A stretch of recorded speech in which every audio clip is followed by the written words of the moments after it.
Curta o vídeo e se inscreva no canal Audioteca ANCAP.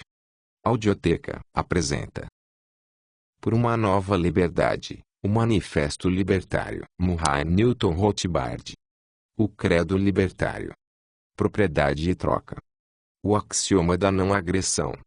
O credo libertário está baseado num axioma central, o de que nenhum homem ou grupo de homens pode cometer uma agressão contra a pessoa ou a propriedade de qualquer outro. Ele pode ser chamado de axioma da não agressão. A agressão é definida como o uso ou ameaça de violência física contra a pessoa ou propriedade de qualquer outro indivíduo. A agressão, portanto, é um sinônimo de invasão. Se nenhum homem pode cometer uma agressão contra outro, se, em suma, todos têm o direito absoluto de estarem livres da agressão, então isto implica diretamente que o libertário se encontra firmemente ao lado daquelas que geralmente costumam se chamar liberdades civis, a liberdade de falar, publicar, se reunir, e se envolver em qualquer um dos chamados crimes sem vítima, como pornografia, desvios sexuais e prostituição, que o libertário não vê como crimes em absoluto, uma vez que ele define crime como uma invasão violenta da pessoa ou propriedade de outro indivíduo. Além do mais,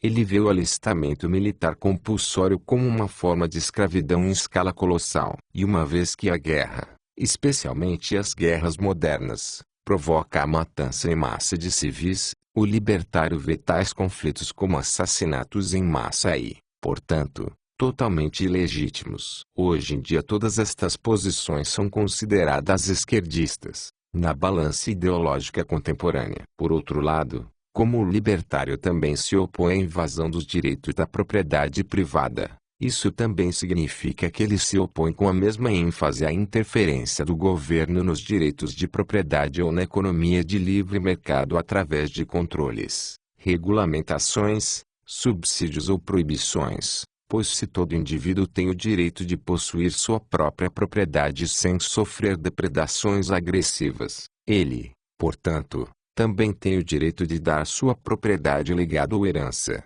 e de trocá-la pela propriedade de outros indivíduos livre contrato e a economia de livre mercado, sem interferência. O libertário favorece o direito da propriedade privada sem restrições e da livre troca, um sistema, portanto, de capitalismo de laissez-faire. Novamente, na terminologia corrente, a posição libertária a respeito de propriedade e economia seria chamada de extrema-direita. O libertário, no entanto, não vê inconsistência alguma em ser esquerdista em algumas questões e direitista em outras. Pelo contrário, ele vê a sua própria posição como sendo virtualmente a única consistente com os interesses da liberdade de cada indivíduo. Pois como pode o esquerdista se opor à violência da guerra e do alistamento militar compulsório ao mesmo tempo em que apoia a violência da taxação e do controle governamental? E como pode o direitista alardear sua devoção à propriedade privada e à livre iniciativa ao mesmo tempo em que favorece a guerra, o alistamento compulsório e o banimento de atividades não invasivas e práticas que ele julgue imorais? E como pode o direitista ser a favor de um livre mercado ao mesmo tempo em que não vê nada de errado nos enormes subsídios, distorções e ineficiências improdutivas que envolvem o complexo militar e industrial? Ao mesmo tempo em que se opõe a toda e qualquer agressão, privada e coletiva, contra os direitos da pessoa, o libertário vê que ao longo da história e até os dias de hoje existiu um agressor central, dominante e preponderante sobre todos esses direitos, o Estado. Diferentemente de todos os outros pensadores, sejam eles de esquerda, de direita ou entre ambos, o libertário se recusa a conceder ao Estado a sanção moral para cometer atos que quase todos concordam que seriam imorais, ilegais e criminosos, se fossem cometidos por qualquer pessoa ou grupo na sociedade. O libertário, em suma,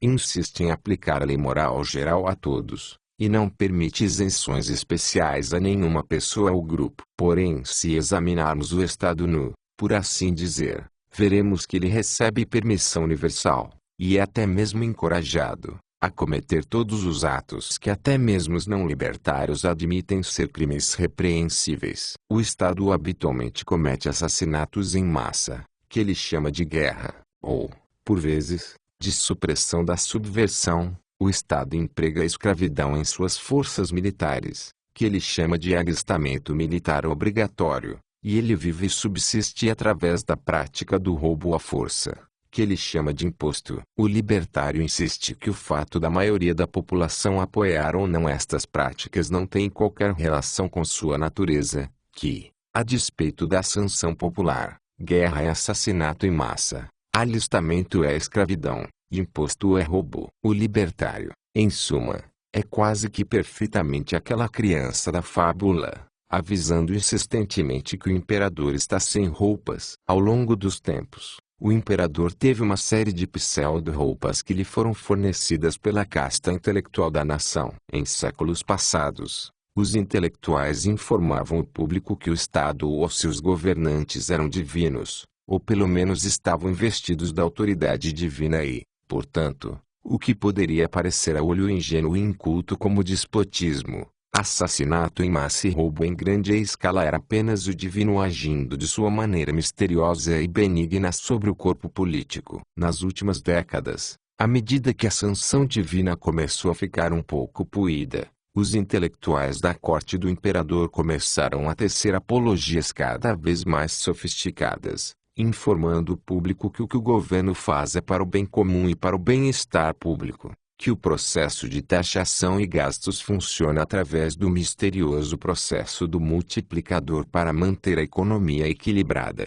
e que, de qualquer maneira, uma vasta gama de serviços governamentais não poderia ser executada apenas por cidadãos agindo voluntariamente, no mercado ou na sociedade. Tudo isto é negado pelo libertário. Ele vê estas diversas apologias como meios fraudulentos de obter o apoio do público ao governo do Estado, e insiste que quaisquer serviços que o governo possa de fato realizar poderiam ser fornecidos de maneira muito mais eficiente e muito mais moral pela iniciativa privada e cooperativa. O libertário considera, portanto, uma de suas tarefas educacionais primordiais espalhar a desmistificação e dessantificação do Estado entre seus súditos desafortunados. Sua tarefa é demonstrar repetidamente, e a fundo, que não apenas o imperador, mas até mesmo o Estado democrático está sem roupas, que todos os governos subsistem através do domínio explorador sobre o público,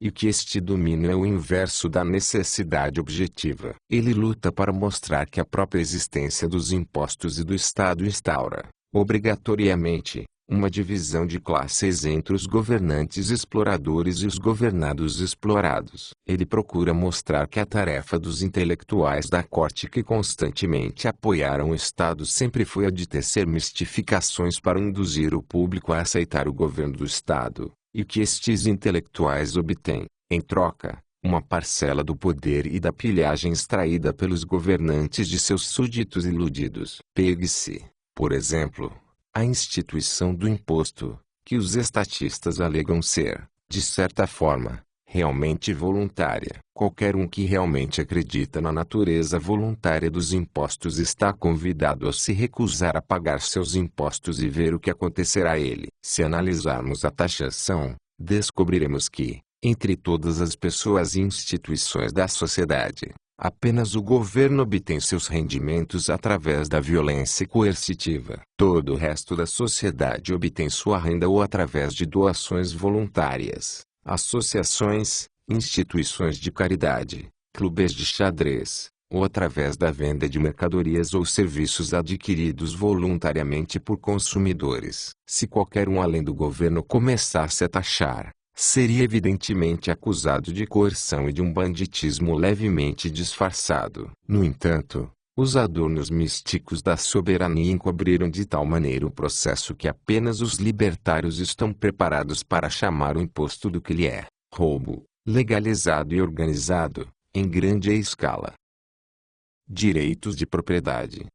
Se o axioma central do credo libertário é a não agressão contra a pessoa e a propriedade de qualquer indivíduo, como é que se chegou a este axioma? Qual é seu fundamento ou sua base? Neste ponto os libertários, tanto do passado quanto do presente, diferem consideravelmente. Resumidamente, existem três tipos amplos de fundação para o axioma libertário, que correspondem a 3 tipos de filosofia ética: o ponto de vista emotivista, o utilitário, e o dos direitos naturais. Os emotivistas afirmam que tomam a liberdade ou a não agressão como sua premissa unicamente por motivos subjetivos, emocionais. Embora sua própria emoção intensa possa parecer uma base válida para sua própria filosofia política, ela dificilmente serve para convencer qualquer outra pessoa. Na medida em que se colocam, basicamente, fora do terreno do discurso racional, os emotivistas acabam por garantir o insucesso da doutrina que tanto estimam. Os utilitários declaram,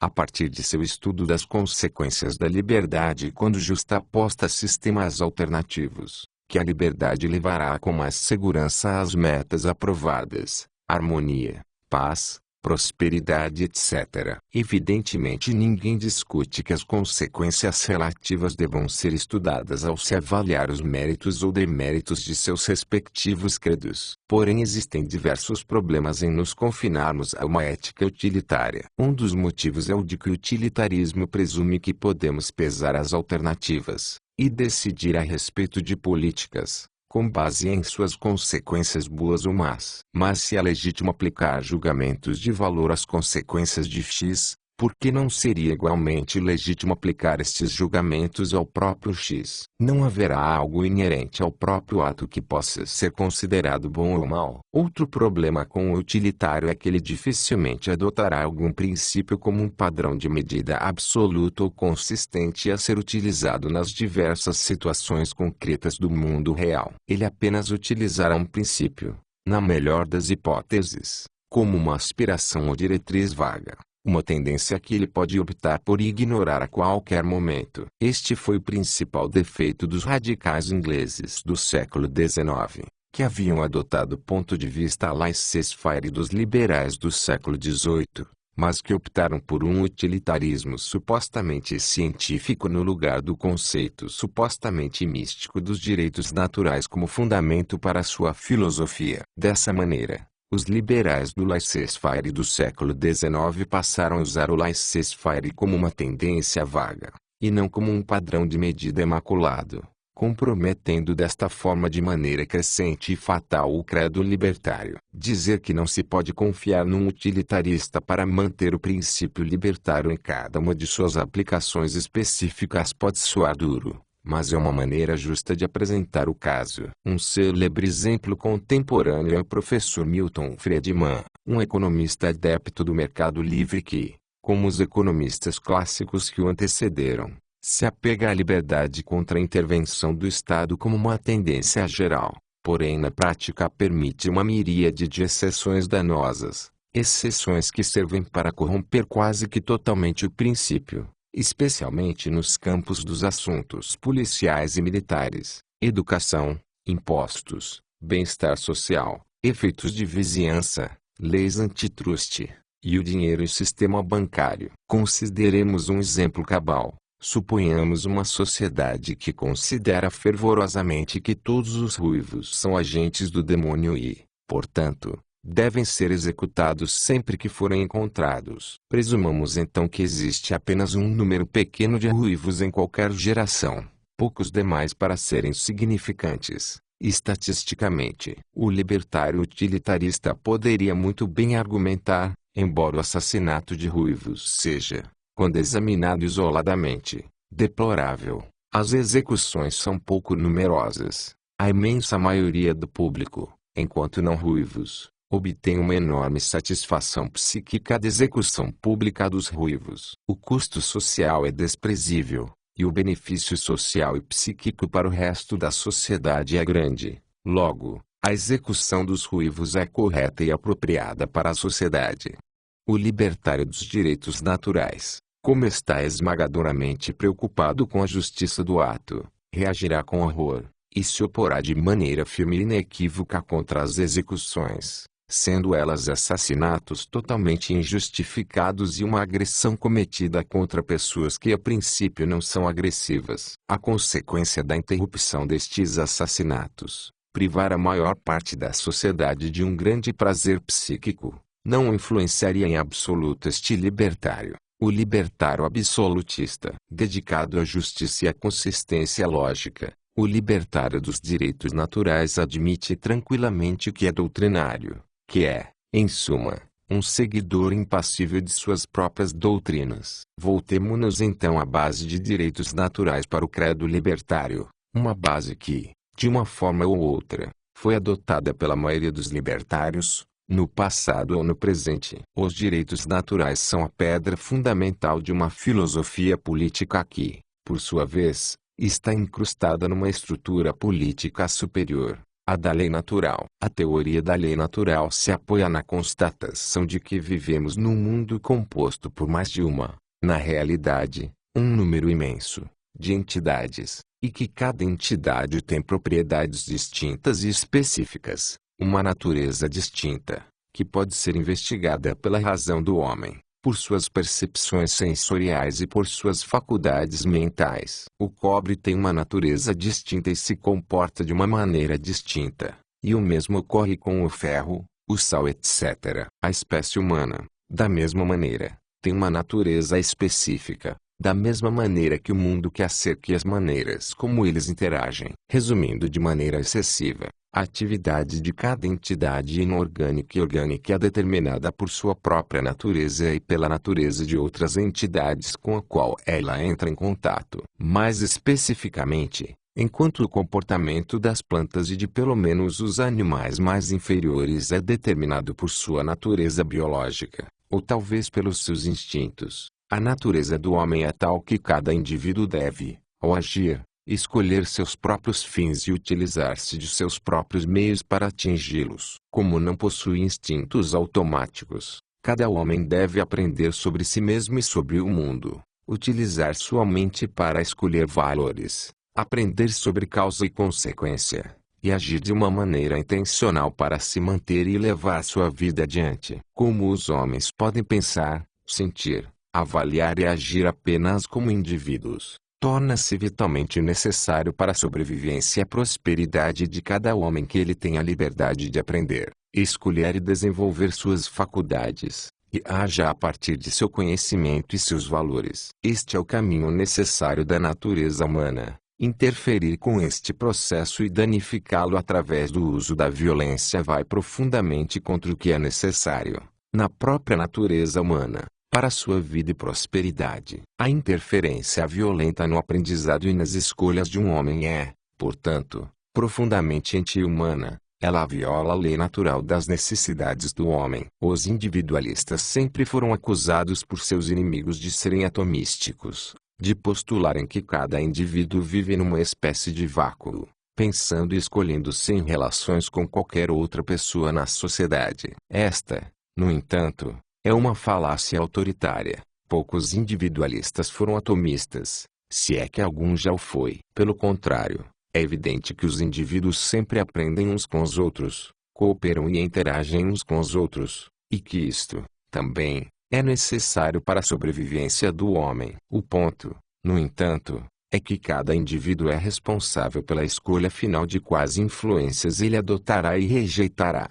ou de qual ele adotará inicialmente e rejeitará posteriormente. O libertário vê com bons olhos o processo de cooperação e intercâmbio voluntário entre indivíduos que agem livremente. O que ele abomina é o uso de violência para danificar esta cooperação voluntária e forçar alguém a escolher e agir de uma maneira diferente do que dita a sua própria mente. O método mais viável de se elaborar uma declaração de direitos naturais da posição libertária é dividi-la em partes, começando com o axioma básico do direito à autopropriedade. O direito à autopropriedade assegura o direito absoluto de cada homem, devido a ele, ou ela, ser um ser humano, de ter a propriedade de seu próprio corpo, isto é, controlar este corpo livre de qualquer interferência coercitiva. Uma vez que cada indivíduo deve pensar, aprender, dar valor e escolher os seus fins e meios de um modo que lhe permita sobreviver e florescer, o direito à autopropriedade dá ao homem o direito de executar estas atividades vitais sem ser impedido ou restringido pelo assédio coercitivo. Consideremos, também, as consequências de se negar a todos os homens o direito de ter a propriedade de sua própria pessoa. Existem então apenas duas alternativas, ou 1. uma certa categoria de pessoas, A, tem o direito de ter a propriedade sobre outra classe, B, ou 2, todos têm o direito de possuir sua própria fração de propriedades sobre todos os outros indivíduos. A primeira alternativa implica que enquanto a classe A merece o direito de ser humana, a classe B é, na realidade, subhumana e, como tal, não merece estes direitos. Porém, como eles de fato são seres humanos, a primeira alternativa se contradiz ao negar direitos humanos a um conjunto de humanos. Além do mais, como veremos, permitir que a classe A tenha posse sobre a classe B significa que a primeira tenha a permissão de explorá-la, e, portanto, viver de maneira parasítica, à custa da segunda. Este próprio parasitismo, no entanto, viola as necessidades econômicas básicas da vida, produção e trocas. A segunda alternativa, o que poderíamos chamar de comunalismo participativo ou comunismo, sustenta que todos os homens deveriam ter o direito de possuir a propriedade de uma parcela igual de todos os outros. Se existem 2 bilhões de pessoas no mundo, então todos têm o direito de ter 1/1000º de cada uma dessas outras pessoas. Em primeiro lugar, podemos afirmar que este ideal se sustenta sobre um disparate. Afirma que cada homem tem o direito de ter propriedade sobre parte de todos os outros, e, no entanto, ele não tem o direito de ter propriedade sobre si mesmo. Em segundo lugar, podemos visualizar a viabilidade de um mundo como este. Um mundo em que nenhum homem está livre para tomar qualquer atitude sem conseguir antes aprovação ou, na realidade, ser assim ordenado por todos os outros membros da sociedade. Deveria ser claro que neste tipo de mundo comunista, ninguém seria capaz de fazer nada, e a raça humana pereceria rapidamente. Porém, se um mundo de zero autopropriedade e um mundo de 100% da propriedade dos outros significaria a morte da raça humana, então quaisquer passos rumo a estas direções também contradizem a lei natural sobre o que é melhor para o homem e sua vida na Terra. Finalmente, no entanto, o mundo comunista participativo não pode ser colocado em prática, pois é fisicamente impossível para todos manter o controle contínuo sobre todos os outros, e exercitar, assim, sua fração igualitária de propriedade parcial sobre todos os outros homens. Na prática, portanto, o conceito de propriedade universal e igualitária sobre os outros é utópico e impossível, e a supervisão e o decorrente controle e propriedade sobre os outros recairia necessariamente sobre um grupo especializado de pessoas,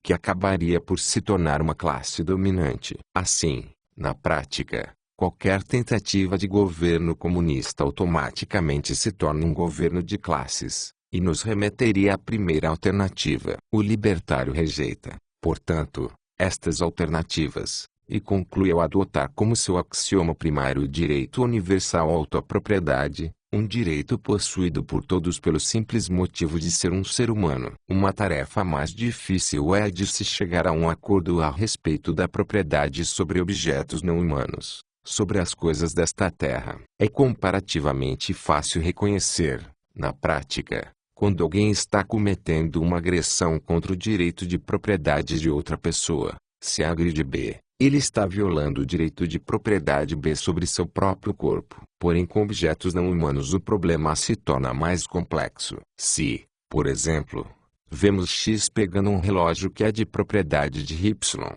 não podemos presumir automaticamente que X está cometendo uma agressão contra o direito de propriedade de Y sobre o relógio, pois não poderia X ser o proprietário verdadeiro, original, do relógio, e que estaria apenas retomando a posse de sua propriedade legítima. Para se chegar a uma decisão, precisamos de uma teoria de justiça sobre a propriedade, uma teoria que nos diga se X, Y ou qualquer outra pessoa é o proprietário legítimo. Alguns libertários tentaram resolver o problema presumindo que quem quer que o governo existente determine ter o título de propriedade deverá ser considerado o proprietário legítimo da propriedade. Até agora, não investigamos profundamente a respeito da natureza do governo, porém a anomalia que deveria ser suficientemente clara, Seria seguramente estranho encontrar um grupo de pessoas eternamente desconfiadas de virtualmente todas e quaisquer funções do governo repentinamente deixar a cabo do governo definir e aplicar o precioso conceito de propriedade, base e fundamento de toda a ordem social. São especificamente os utilitaristas do laissez-faire que acreditam ser mais plausível dar início ao novo mundo libertário confirmando todos os títulos de propriedade já existentes, isto é, direitos e títulos de propriedade tais como decretados pelo próprio governo que é condenado como um agressor crônico. Ilustremos com um exemplo hipotético. Suponhamos que a agitação e a pressão libertária tenham chegado a tal ponto que o governo e seus diversos ramos estejam prontos para abdicar. Porém eles engendram um astucioso ardil. Pouco antes do governo do estado de Nova York abdicar, ele aprovou uma lei que torna toda a área territorial de Nova York propriedade privada da família Rockefeller. Os legisladores de Massachusetts fazem o mesmo com a família Kennedy. E assim por diante. Em todos os estados, o governo poderia então abdicar e decretar a abolição dos impostos e das legislações coercitivas. Porém os libertários vitoriosos agora se deparariam com um dilema. Deveriam reconhecer os novos títulos de propriedade como propriedades privadas legítimas. Os utilitaristas, que não possuem nenhuma teoria de justiça a respeito de direitos de propriedade o fariam, se mantivessem consistentes com sua aceitação do direito do governo de conceder os títulos de propriedade, e teriam de aceitar uma nova ordem social na qual 50 novos sátrapas coletariam impostos na forma de um aluguel imposto de maneira unilateral. O ponto é que apenas os libertários de direitos naturais, apenas aqueles libertários que realmente têm uma teoria de justiça a respeito de títulos de propriedade que não depende de decretos governamentais, estariam numa posição que lhes permitiria desdenhar das pretensões destes novos governantes de considerar o território do país como sua propriedade privada, e de rejeitar como inválidas tais pretensões. Como o grande liberal do século XIX,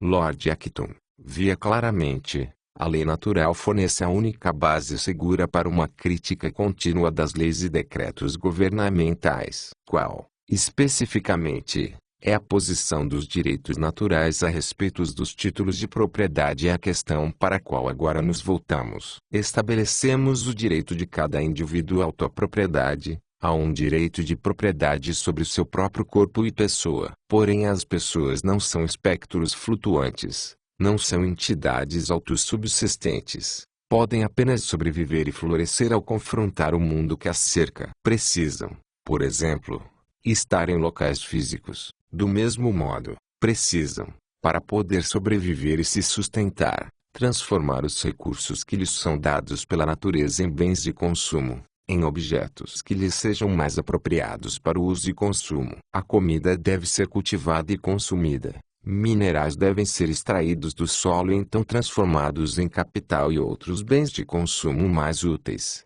e assim por diante. O homem, em outras palavras, não deve apenas ser proprietário de sua própria pessoa, mas também de objetos materiais que possa controlar e utilizar. Como, então, devem ser alocados os títulos de propriedade destes objetos? Tomemos, como nosso primeiro exemplo, um escultor que fez uma obra de arte a partir da argila e de outros materiais, e abdiquemos, por ora, da questão dos direitos de propriedade originais a respeito da argila e das ferramentas do escultor. A questão então se torna: quem é o proprietário da obra de arte à medida que ela surge a partir da confecção do escultor? Ela é, na realidade, a criação do escultor, não no sentido de que ele criou a matéria, mas no sentido de que ele transformou a matéria fornecida pela natureza. A argila, em outra forma, ditada por suas próprias ideias e moldadas por suas próprias mãos e energia. Seguramente seria difícil encontrar uma pessoa que, depois de ver o caso ser apresentado dessa maneira, afirmaria que o escultor não tem o direito de propriedade sobre seu próprio produto. Seguramente, se todo homem tem o direito de ter a propriedade sobre seu próprio corpo, e se ele deve lidar com os objetos materiais do mundo para sobreviver, então o escultor tem o direito de possuir o produto que ele fez, através de sua própria energia e esforço, uma genuína extensão de sua própria personalidade. Ele colocou o célula de sua própria pessoa sobre o material cru, ao misturar seu trabalho com a argila, nas palavras do grande teórico da propriedade, John Locke. E o produto transformado por sua própria energia se tornou a manifestação material das ideias e da visão do escultor. John Locke apresentou assim o caso: cada um guarda a propriedade de sua própria pessoa. Sobre esta ninguém tem qualquer direito exceto ela. Podemos dizer que o trabalho de seu corpo e a obra produzida por suas mãos são propriedade sua. Sempre que ele tira um objeto do estado em que a natureza o colocou e deixou, mistura nisso o seu trabalho e a isso acrescenta algo que lhe pertence, por isso tornando sua propriedade. Ao remover este objeto do estado comum em que a natureza o colocou, através do seu trabalho adiciona-lhe algo que excluiu o direito comum dos outros homens. Sendo este trabalho uma propriedade inquestionável do trabalhador, nenhum homem, exceto ele, pode ter o direito ao que o trabalho lhe acrescentou. Como no caso da propriedade dos corpos das pessoas, temos aqui três alternativas lógicas. Ou transformador, ou criador, tem o direito de propriedade sobre sua criação.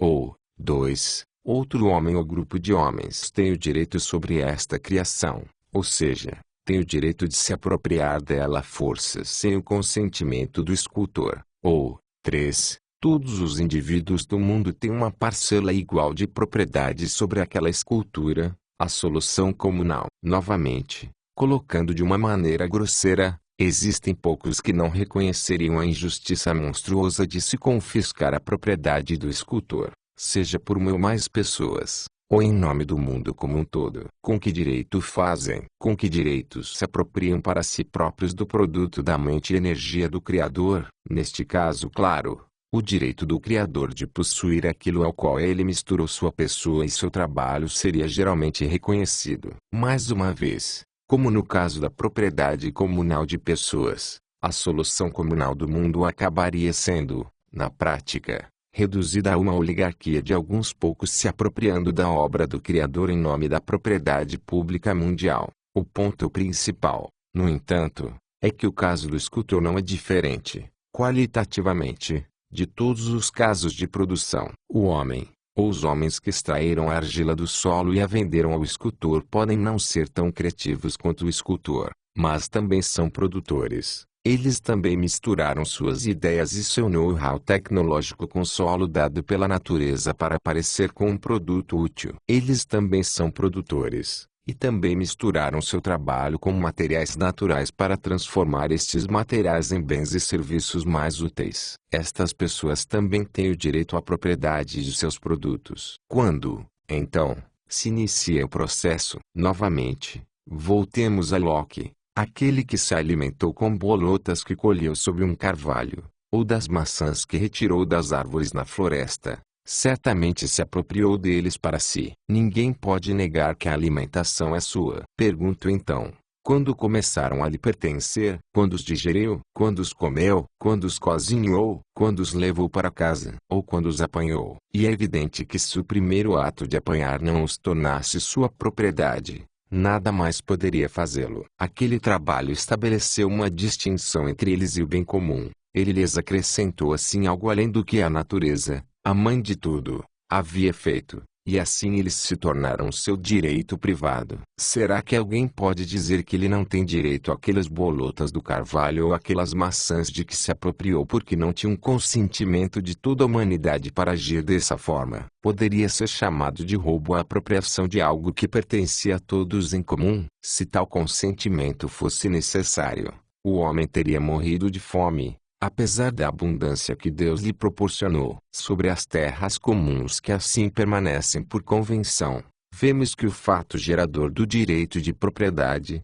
sem o qual essas terras não servem para nada, é o ato de tomar uma parte qualquer dos bens e retirá-la do estado em que a natureza a deixou. E este ato de tomar esta ou aquela parte não depende do consentimento expresso de todos. Assim, a grama que meu cavalo pastou, a relva que meu criado cortou, e o ouro que eu extraí em qualquer lugar onde eu tinha direito a eles em comum com os outros, tornaram-se minha propriedade sem exceção ou consentimento de ninguém. O trabalho de removê-los daquele estado comum em que estavam fixou meu direito de propriedade sobre eles. Se fosse exigido o consentimento expresso de todos para que alguém se apropriasse individualmente de qualquer parte do que é considerado bem comum, os filhos ou os criados não poderiam cortar a carne que seu pai ou o senhor lhes forneceu em comum, sem determinar a cada um sua porção particular. Ainda que a água que corre na fonte pertença a todo mundo, quem duvida que no cântaro ela pertence apenas a quem a tirou? Seu trabalho a tirou das mãos da natureza,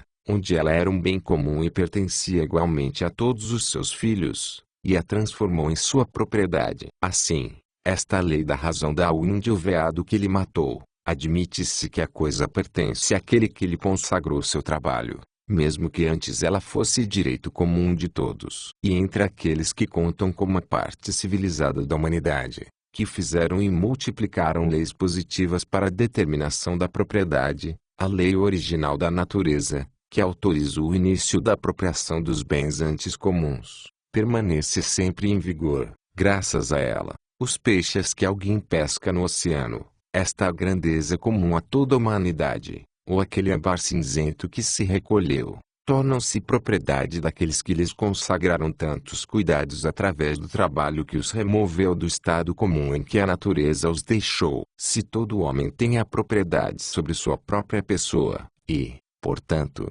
sobre seu próprio trabalho, e se, por consequência, ele possui toda a propriedade que ele tenha criado ou coletado de um estado natural até então desprovido de uso ou propriedade, então como responder à última grande questão? O direito de possuir ou controlar a própria terra. Em suma, se o coletor tem o direito de possuir as bolotas ou bagas que coletou, ou o fazendeiro tem o direito de possuir sua safra de trigo ou pêssegos, quem tem o direito de possuir a terra na qual estas coisas cresceram? É neste ponto que Henry George e seus seguidores, que até então estavam junto com os libertários, abandonaram a pista e passaram a negar o direito do indivíduo de possuir o próprio pedaço de terra, o solo no qual estas atividades foram realizadas. Os georgistas afirmavam que, embora todo homem possa possuir os bens que ele produz ou cria, uma vez que a natureza ou Deus criaram a própria terra, nenhum indivíduo tem o direito de assumir para si a propriedade daquela própria terra. Ainda assim,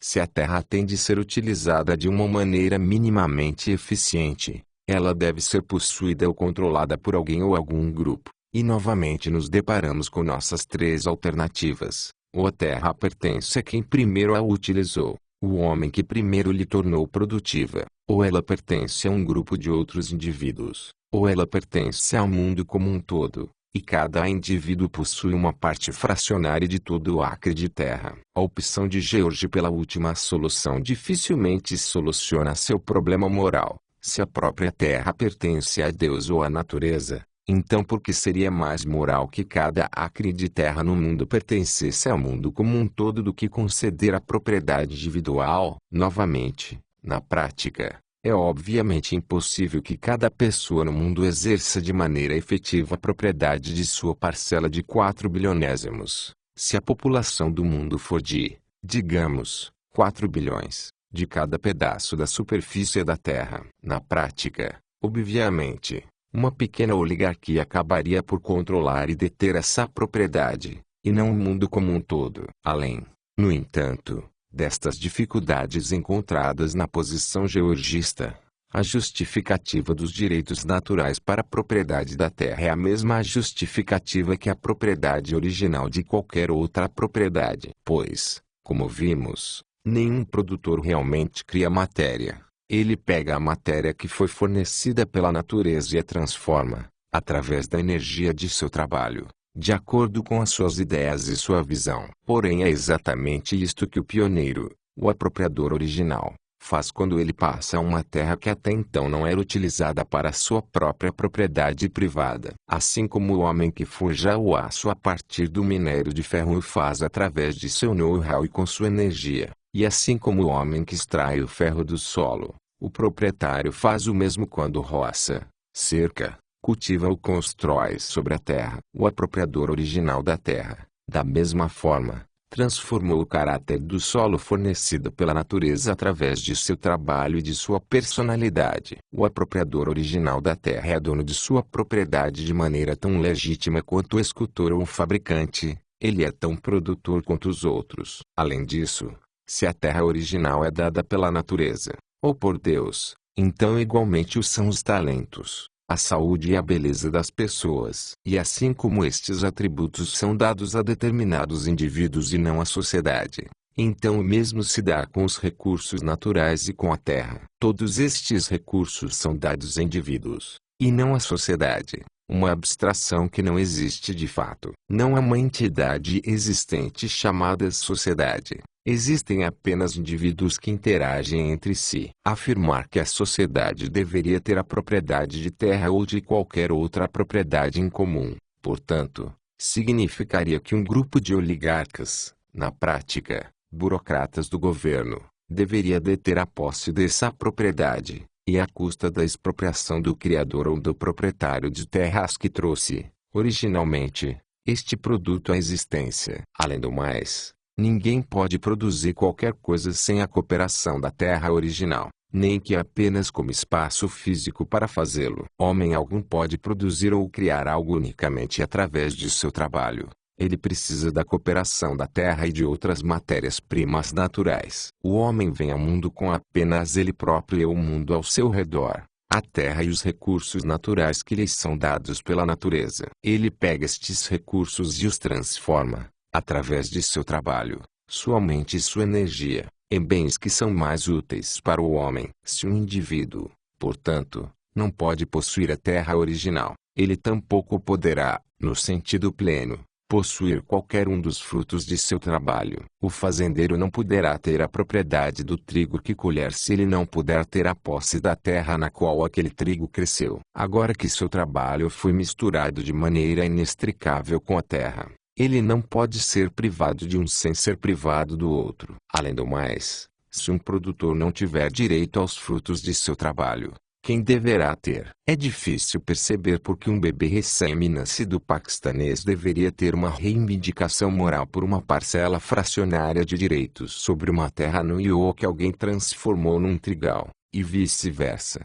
Evidentemente, no caso de um bebê do Iowa e uma fazenda no Paquistão, a terra, em seu estado original, não tem uso nem proprietário. Os georgistas e outros comunalistas da terra podem alegar que na verdade toda a população mundial a possui. Porém, se ninguém ainda a usou, ninguém a possui e controla de fato. O pioneiro, o apropriador original da terra, aquele que primeiro a usou e transformou, é quem primeiro deu àquela coisa simples e sem valor um uso social e produtivo. É difícil de ver a moralidade em privá-lo da propriedade em nome de pessoas que nunca chegaram a uma milha de distância daquela terra, e podem nem mesmo saber da existência da propriedade sobre a qual elas supostamente têm direito. A questão moral, de direitos naturais, abordada aqui fica ainda mais clara se considerarmos o caso dos animais. Os animais são terra econômica, uma vez que são recursos originais dados pela natureza. Alguém,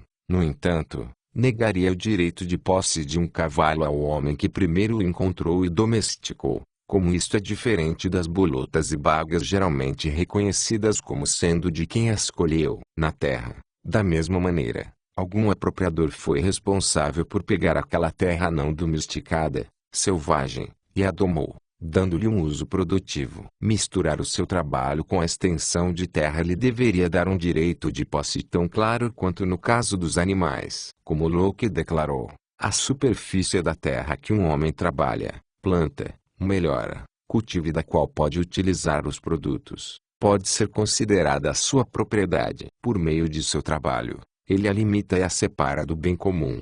A teoria libertária da propriedade foi resumida de maneira eloquente por dois economistas franceses do laissez-faire. Se o homem adquire direitos sobre as coisas, é porque ele é, ao mesmo tempo, ativo, inteligente e livre. Através de sua atividade ele abrange a natureza externa. Através de sua inteligência ele a governa, e a molda para seu uso. Através de sua liberdade, ele estabelece entre ela própria e ela uma relação de causa e efeito e faz com que ela se torne sua. Onde existe, num país civilizado, um torrão de terra, uma folha, que não carregue consigo esta marca da personalidade humana. Na cidade, estamos cercados por obras do homem. Caminhemos sobre uma calçada nivelada ou uma estrada batida. Foi o homem que deixou saudável um solo que até então era lamacento, que removeu das escarpas de um monte distante as pedras ou rochas que o cobriram. Vivemos em casas.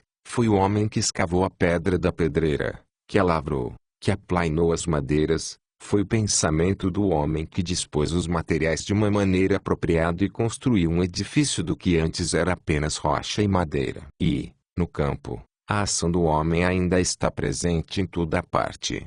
Os homens cultivaram o solo e gerações de trabalhadores o amadureceram e enriqueceram. As obras dos homens represaram os rios e criaram fertilidade onde as águas haviam até então trazido apenas a desolação. Em todo lugar uma mão poderosa recebeu o dom de moldar a matéria, e uma vontade inteligente a adaptou visando satisfazer as vontades de um mesmo ser. A natureza reconheceu seu mestre, e o homem se sente em casa na natureza. A natureza foi apropriada por ele para seu uso, ela se tornou sua. Ela é sua propriedade. Esta propriedade é legítima. Ela constitui um direito tão sagrado para o homem quanto o exercício livre de suas faculdades. Ela é sua porque veio inteiramente dele, e não é nada mais do que uma emanação de seu próprio ser. Antes dele, não havia praticamente nada além da matéria.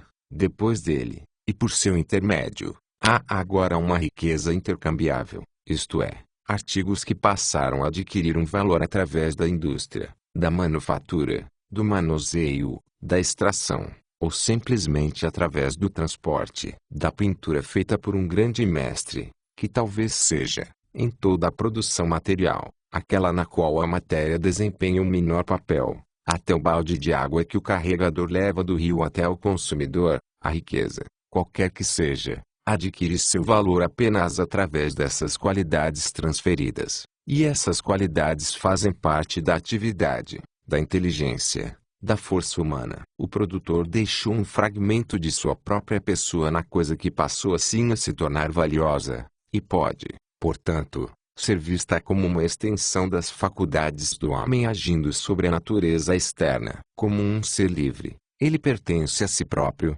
à causa. Agora, a força produtiva, por assim dizer, é ele próprio. O efeito, por assim dizer, a riqueza produzida, ainda é ele próprio. Quem ousaria contestar seu direito de propriedade marcado de maneira tão clara pelo selo de sua personalidade? Então é o ser humano, criador de todas as riquezas, que devemos retornar, e através do trabalho que o homem imprime sua personalidade sobre a matéria. É o trabalho que cultiva a terra, e faz de um baldio inabitado um campo apropriado. É o trabalho que transforma uma floresta inexplorada num bosque bem ordenado.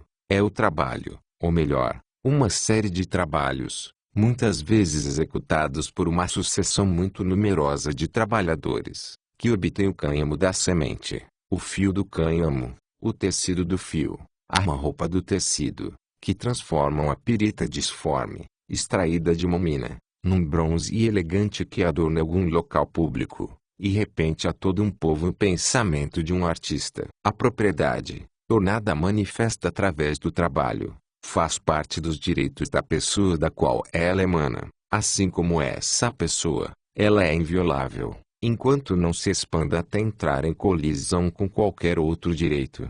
Como essa pessoa, é individual, porque tem sua origem na independência do indivíduo, e porque, quando diversas pessoas cooperaram para a sua formação, o último a possuí-la adquiriu com valor, o fruto de seu trabalho pessoal, o trabalho de todos os co-trabalhadores que o precederam. Isto é geralmente o que ocorre com artigos manufaturados. Quando a propriedade passou, seja através da venda ou da herança, da mão de uma pessoa para a de outra, suas condições não foram alteradas. Ela continua a ser fruto da liberdade humana manifestada através do trabalho, e aquele que passa a possuí-la tem os seus direitos na qualidade de produtor que tomou posse dela por direito.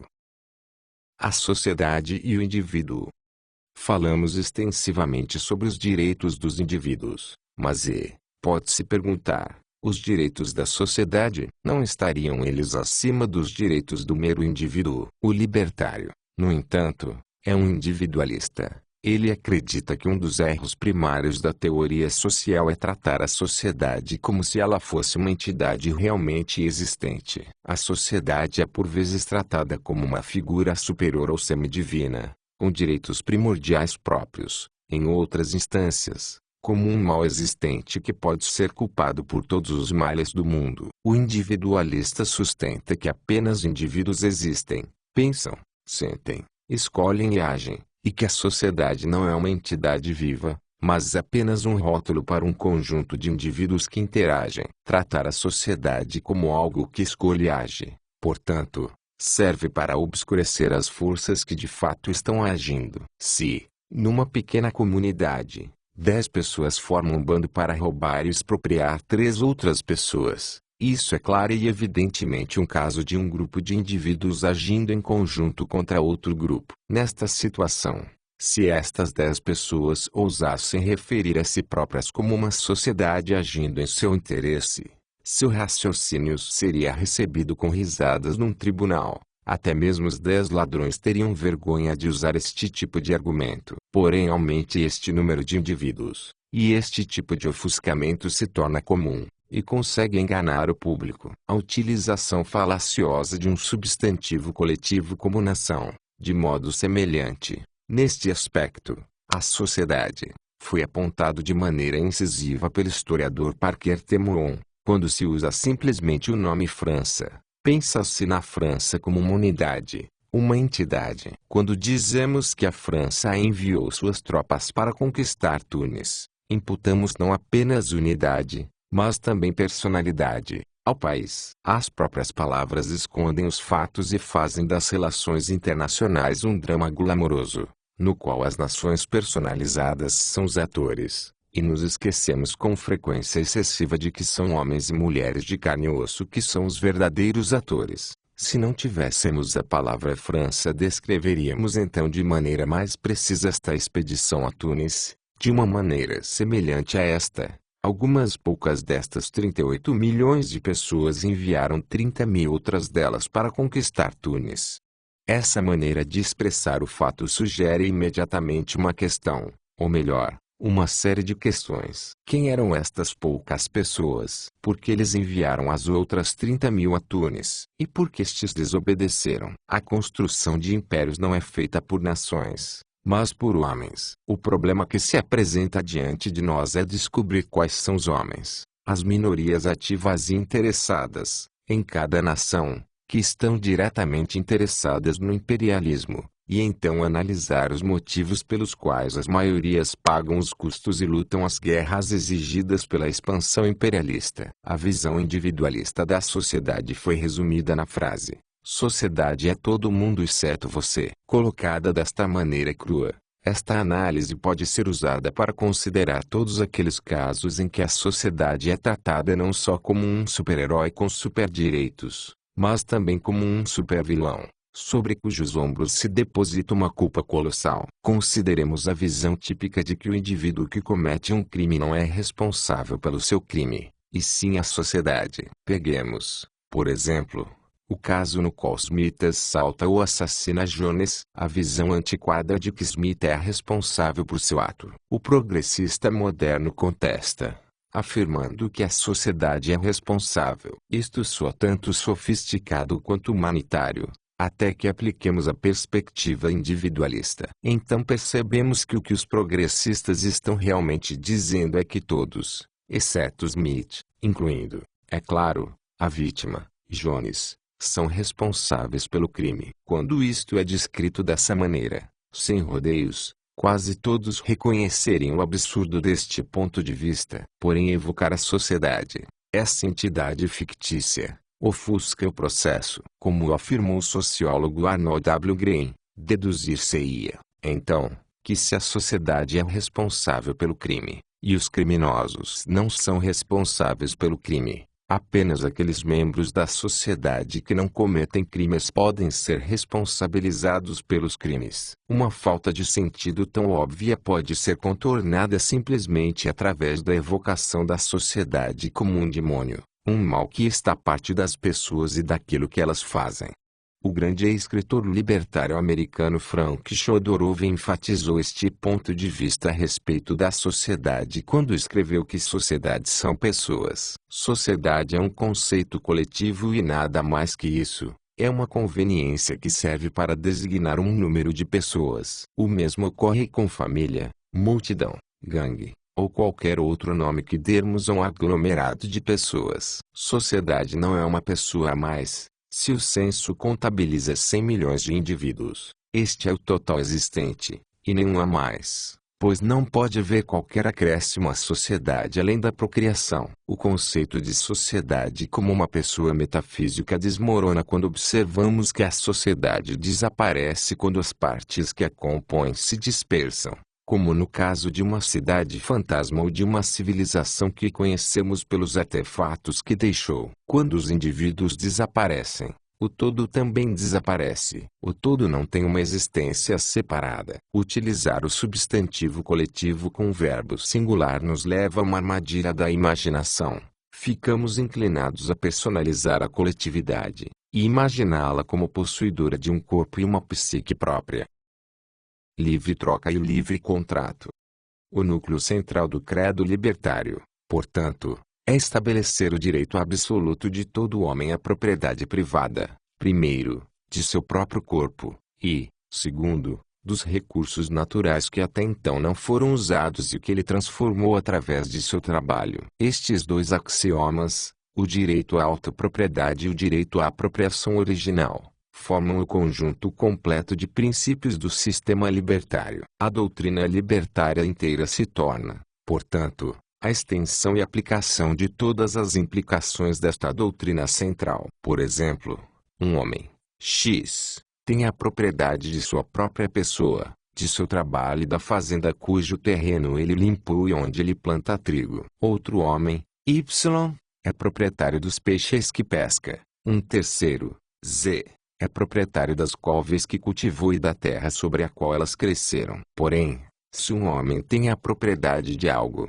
ele tem por consequência o direito de dar ou trocar estes títulos de propriedade para outra pessoa, e a partir de então esta outra pessoa passa a ter este título de propriedade absoluto. E é deste direito corolário a propriedade privada que se origina a justificativa básica para o livre contrato e para a economia de livre mercado. Deste modo, se X cultiva trigo, ele pode e provavelmente concordará em trocar parte deste trigo por alguns dos peixes pescados por Y ou algumas das couves cultivadas por Z, como tanto X e Y fizeram acordos voluntários para trocar títulos de propriedade, ou Y e Z, ou X e Z. A propriedade então passa a ser, de maneira igualmente legítima, propriedade de outra pessoa. Se X trocar seu trigo pelo peixe de Y, então aquele peixe passa a ser propriedade de X, para que ele possa fazer com ele o que desejar, e o trigo se torna igualmente propriedade de Y. Além disso,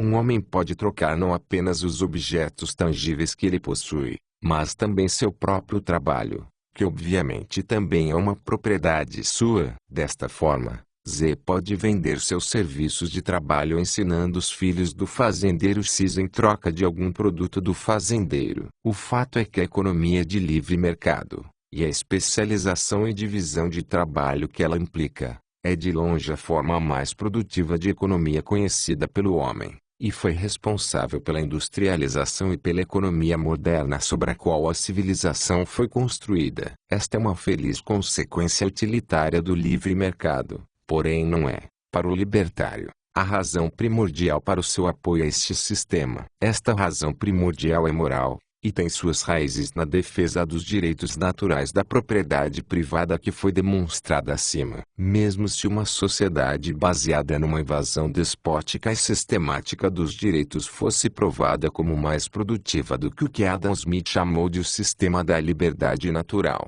o libertário ainda assim apoiaria este sistema. Felizmente, como em tantas outras áreas, o utilitário moral, Assim como os direitos naturais e a prosperidade geral, andam de mãos dadas. A economia de mercado desenvolvida, por mais complexa que seu sistema possa parecer na superfície, nada mais é que uma vasta rede de trocas voluntárias e de comum acordo estabelecidas entre duas pessoas, tais como as que mostramos ocorrendo entre os fazendeiros produtores de trigo e couve, ou entre o fazendeiro e o professor. Assim, quando compro um jornal por uma moeda, ocorre uma troca que beneficia mutuamente duas pessoas. Eu transfiro minha propriedade da moeda ao dono da banca de jornal, e ele transfere a propriedade do jornal para mim. Fazemos isto porque, sob a divisão do trabalho, eu calculo que o jornal vale mais para mim que a moeda, enquanto o dono da banca prefere a moeda ficar com o jornal. Ou, quando leciono numa universidade, eu calculo preferir meu salário a não gastar meu trabalho de ensinar, enquanto os responsáveis pela universidade calculam que preferem ganhar meus serviços como professor a não me pagar aquele dinheiro. Se o dono da banca de jornal insistir em cobrar 50 centavos pelo jornal, eu posso muito bem decidir que ele não vale aquele preço.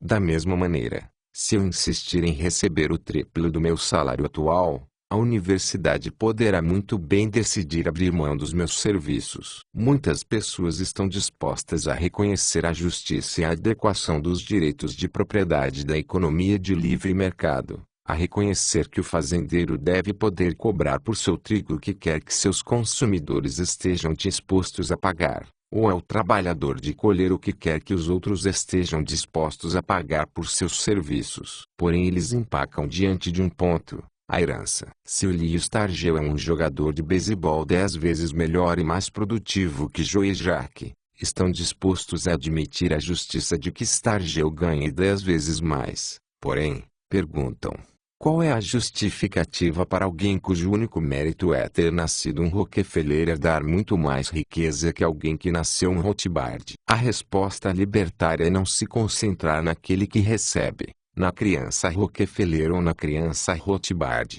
mas sim concentrar-se naquele que a dá, o homem que confere a herança. Pois se Smith, Jones e Stargell têm o direito ao seu trabalho e à sua propriedade, e a trocar os títulos desta propriedade pela propriedade semelhante de outros, eles também têm o direito de dar esta sua propriedade a quem bem entenderem. E, obviamente, a maior parte destes presentes consistem de presentes dados por quem possui estas propriedades a seus filhos. Em suma, herança. Se o Lee Stargell detém a propriedade de seu trabalho e do dinheiro que ele obtém a partir dele, então ele tem o direito de dar aquele dinheiro ao bebê Stargell. Na economia de livre mercado desenvolvida, portanto, o fazendeiro troca o trigo por dinheiro. O trigo é comprado pelo moleiro, que processa e transforma este trigo em farinha.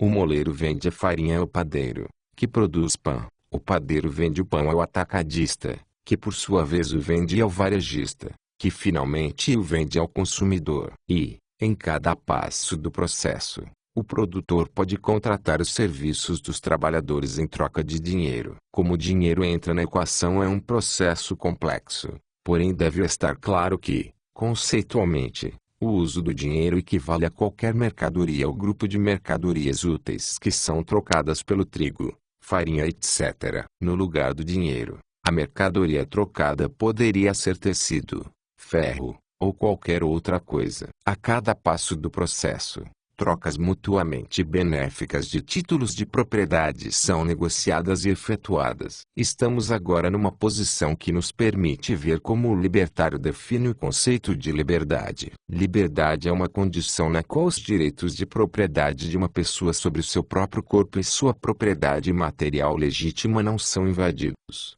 e não sofrem qualquer agressão. Um homem que rouba a propriedade de outro homem está invadindo e restringindo a liberdade da vítima, da mesma maneira que o homem que golpeia a cabeça de outro. Liberdade e propriedade restrita andam lado a lado. Por outro lado, para o libertário, crime é um ato de agressão contra o direito de propriedade de um homem, seja contra sua própria pessoa ou os objetos materiais de sua propriedade. O crime é uma invasão, através do uso da violência, da propriedade de um homem e, portanto, de sua liberdade. Escravidão, o oposto de liberdade, É uma condição na qual o escravo tem pouco ou nenhum direito de autopropriedade. Sua pessoa e aquilo que ele produz são expropriados de maneira sistemática pelo seu senhor através do uso da violência. O libertário, logo, é claramente um individualista, porém não é um igualitário. A única igualdade que ele defenderia é o direito igual de todo homem à propriedade de sua própria pessoa,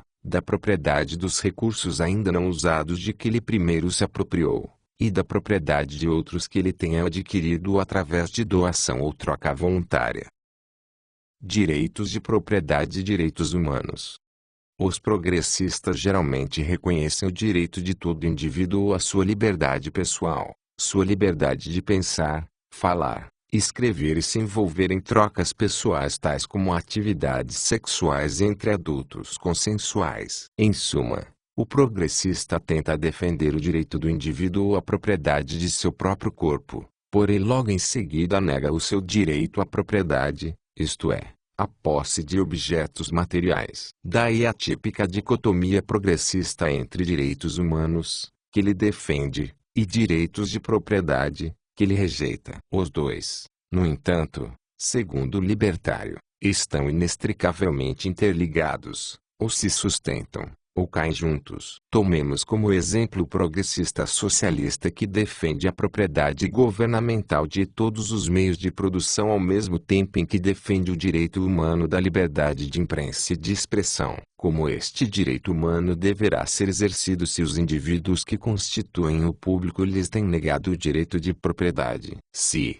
por exemplo, o governo for proprietário de todo o papel para impressão e de todas as gráficas, como poderá ser exercido o direito a uma imprensa livre? Se o governo for proprietário de todo o papel para impressão, ele tem então, necessariamente, o direito e o poder de alocar aquele papel, e o direito a uma imprensa livre de alguém se torna uma zombaria se o governo decidir não alocá-lo para esta pessoa. E, uma vez que o governo tem de alocar o escasso papel de impressão de alguma maneira, o direito à imprensa livre de, digamos, minorias ou antissocialistas subversivos seguramente não receberá muita atenção. O mesmo vale para o direito à liberdade de expressão se o governo for o proprietário de todas as salas de reunião, e, portanto, alocá-las apenas da maneira que julgar adequado. Ou se, por exemplo, o governo da Rússia soviética, por ser ateu, decidir não alocar muitos recursos escassos para a produção de matzás para judeus ortodoxos, a liberdade de religião se tornaria uma zombaria.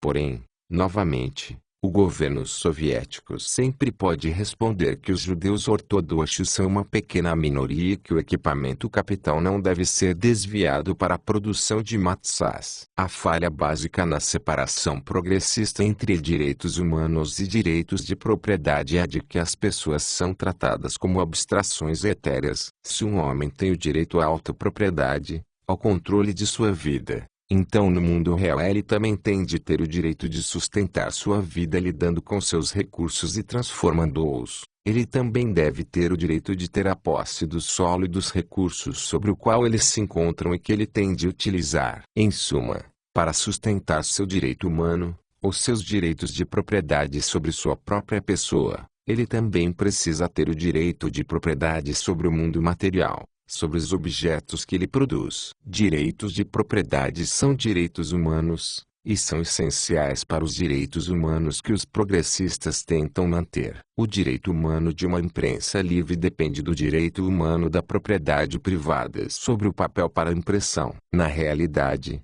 não existem direitos humanos que possam ser separados dos direitos de propriedade. O direito humano da liberdade de expressão é simplesmente o direito de propriedade de se alugar uma sala de reuniões de seu proprietário, ou de se possuir uma. O direito humano da liberdade de imprensa é o direito de propriedade de se comprar materiais e então imprimir panfletos ou livros e de vendê-los àqueles que estiverem dispostos a comprá-los. Não existe qualquer direito de liberdade de expressão ou de liberdade de imprensa adicional além daqueles que podem ser enumerados em qualquer caso. E, além do mais, descobrir e identificar os direitos de propriedade envolvidos resolverá qualquer conflito aparente de direitos que possa surgir. Consideremos, por exemplo, O clássico exemplo em que os progressistas geralmente admitem que o direito à liberdade de expressão de uma pessoa deve ser restringido em nome do interesse público. O célebre dito do juiz Holmes de que ninguém tem o direito de gritar fogos sem motivo no teatro lotado. Holmes e seus seguidores utilizaram repetidamente esta ilustração para provar a suposta necessidade de que todos os direitos sejam relativos e experimentais,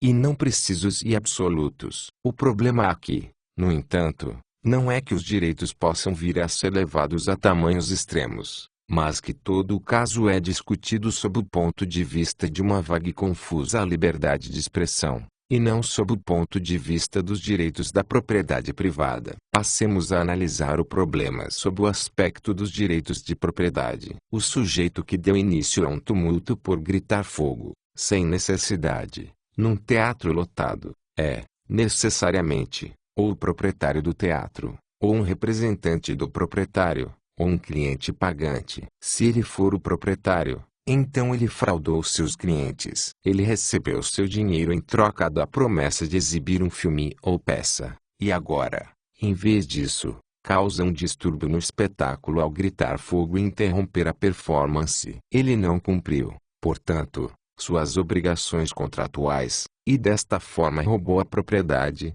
o dinheiro, de seus clientes e violou seus direitos de propriedade. Suponhamos, por outro lado, que quem gritou tenha sido um cliente, e não o proprietário. Neste caso, ele está violando o direito de propriedade do proprietário do estabelecimento, bem como dos outros clientes que pagaram para a performance. Como cliente, ele ganhou acesso à propriedade sob determinados termos, entre eles a obrigação de não violar a propriedade do proprietário ou interromper a performance sendo exibida pelo proprietário. Seu ato malicioso, portanto, viola os direitos de propriedade do proprietário do teatro e de todos os outros clientes. Não há necessidade, portanto, de que os direitos individuais sejam restritos no caso do indivíduo que grita fogo injustamente. Os direitos do indivíduo ainda são absolutos, porém eles são direitos de propriedade. O sujeito que gritou fogo de forma mal intencionada dentro de um teatro lotado é,